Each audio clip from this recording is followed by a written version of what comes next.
Result आया लेकिन देखने वाला ही चला गया। भीनमाल के मिंडावास गांव की होनहार छात्रा निकिता कंवर की आंखें आज भी अपने पिता को ढूंढ रही है।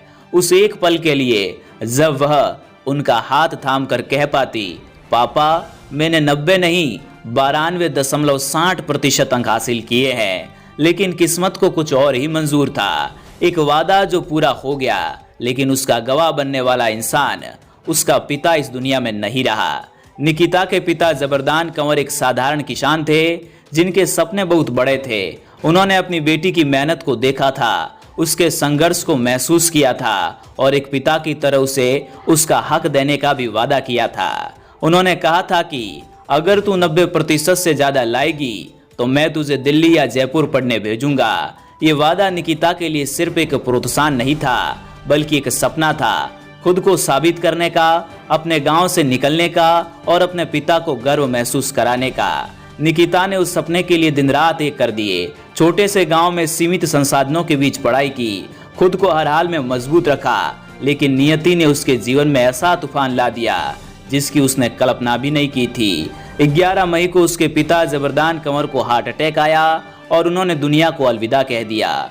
वह दिन निकिता के लिए सिर्फ एक दिन नहीं, एक पूरे युग का अंत था। वह जो उसकी आंखों के सपनों की नींव थी, आज उस नींव में ही दरार पड़ गई थी। जब रिजल्ट आया तो निकिता ने जैसे ही 92.60% अंक देखे, उसकी आंखों से आंसुओं की धार बह निकली। गांव में हर कोई उसकी मेहनत पर गर्व कर रहा था, लेकिन उस खुशी में एक गहरी चुप्पी थी। उस मुस्कान में एक अधूरापन था। निकिता के लिए रिजल्ट सिर्फ एक उपलब्धि नहीं थी, ये उनके पिता द्वारा किया गया वादा था जो उसने टूटने नहीं दिया। पापा के बिना सब अधूरा लगता है, निकिता कहती है, पर मुझे पता है जहाँ भी वो होंगे मुझे देख रहे होंगे और मुस्कुरा रहे होंगे। यही भावना उसे आगे बढ़ने की ताकत दे रही है। अब उसका सपना सिर्फ अपनी पढ़ाई पूरी करना नहीं, बल्कि अपने पिता के अधूरे ख्वाबों को पूरा करना है। निकिता की ये कहानी सिर्फ एक रिजल्ट की, एक रिश्ते की, उस पिता बेटी के रिश्ते की जो शब्दों से नहीं, विश्वास और प्यार से बना था। ये उस संघर्ष की कहानी है जो हर छोटे गांव की बेटी को बताती है कि हालात कितने भी मुश्किल क्यों ना हो, अगर इरादे मजबूत हो तो रास्ते जरूर बनते हैं। निकिता का सफर यहीं नहीं रुकेगा, उसके कदम अब और मजबूत हैं, क्योंकि उसके पीछे एक अदृश्य हाथ है, उसके पिता का आशीर्वाद। और शायद जब अगली बार वह दिल्ली या जयपुर पहुंचेगी तो हर कदम पर वो महसूस करेगी, पापा मैं आ गई, जैसे आपने चाहा था। आगे की बढ़ाई आपकी किस तरह जारी रहेगी और क्या लक्ष्य है आपका? मेरा लक्ष्य, मेरा और मेरे पिताजी दोनों का सपना था कि मैं यूपीएससी को क्रैक करूं और मेरी सबसे ज़्यादा रुचि है वो आईएएस बनने में है। और उससे पहले मैं अपनी राजस्थान से भी कुछ सेवा देना चाहती हूँ, इसलिए आरएएस भी बनना चाहती हूँ। तो कर्म के हिसाब से मैं अपनी इस पढ़ाई को जारी रखना चाहती हूँ। इसी के साथ साथ मैं भी पीटीटी की एग्ज़ाम देने वाली हूँ, जिसमें मुझे प्री बीएड में मेरा सिलेक्शन होने पर मुझे नज़दीकी शहर से मैं कॉलेज करना चाहती हूँ। आपके पिता का और क्या सपना था?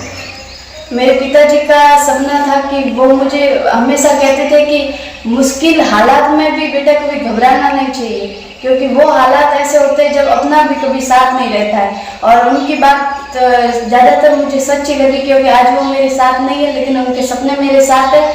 और उनका भी सपना था कि मैं यूपीएससी क्रैक करके मैं आईएएस बनूं, और वो मुझे बात पढ़ाना चाहते थे, लेकिन अभी स्थितियाँ कुछ अलग है पहले से, तो मैं घर पे रहकर ही इसकी तैयारी करना चाहती हूँ। अगर आज आपके पिताजी दुनिया में होते तो रिजल्ट देख किस तरह खुशी होती उनको? 10-15 दिन पहले मेरे पिताजी से एक दिन रात को बात हुई, तो वो बोल रहे थे, बेटा तेरा रिजल्ट कब आएगा, जितना जल्दी रिजल्ट आ जाए उतना ही ठीक है। लेकिन तब उन्होंने मुझसे ये भी कहा था कि जैसे ही रिजल्ट आया नहीं, दूसरे दिन मैं तुझे जयपुर या फिर दिल्ली जहाँ तुझे जाना हो वहाँ भेज दूंगा। और आज रिजल्ट है मेरे पास, लेकिन शायद भगवान को ही मंजूर नहीं था।